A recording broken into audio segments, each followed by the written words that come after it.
Yoshlar ishlari agentligi tomonidan taraqqiyot strategiyasi yoshlar taqdirida mavzusida yoshlar press-klubi bo'lib o'tdi. Unda davlatimiz rahbari tomonidan O'zbekiston Respublikasida keyingi 5 yillikda amalga oshiriladigan islohotlarning zarur siyosiy, huquqiy, ijtimoiy, iqtisodiy va ilmiy ma'rifiy asoslarini yaratishga qaratilgan taraqqiyot strategiyasi to'g'risida so'z bordi. Mavzuni muxbirimiz Sug'diyona Sobirova davom ettiradi.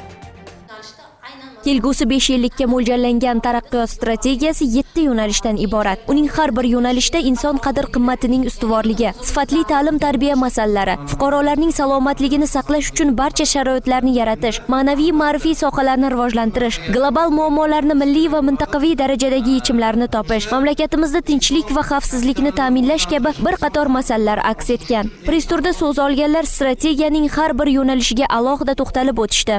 Mazkur davlat dasturining 4-yo'nalishi adolatli ijtimoiy siyosat va inson kapitalini rivojlantirish yo'nalishida asosiy bir maqsad qilib ta'lim tarbiyani rivojlantirish va mamlakatimizda amalga oshirilayotgan ijtimoiy siyosatni inson qadri uchun rivojlantirish masalasiga alohida e'tibor berildi. Eng asosiy e'tibor berilgan nuqta bu birinchi navbatda maktabgacha ta'lim tizimini rivojlantirish, keyin umumiy o'rta ta'lim tizimini va oliy ta'lim tizimini rivojlantirishga qaratilgan asosiy maqsadlar, ya'ni 14 ta maqsad belgilab berildi. Toshkent davlat yuridik universiteti o'qituvchisi Xurshid Botirov taraqqiyot strategiyasining 6-yo'nalishi global muammolarni milliy va mintaqaviy darajadagi yechimlarni topish, bu boradagi barcha sa'y-harakatlarni uyg'unlashtirish zarurligi haqida fikrlarini bayon etdi.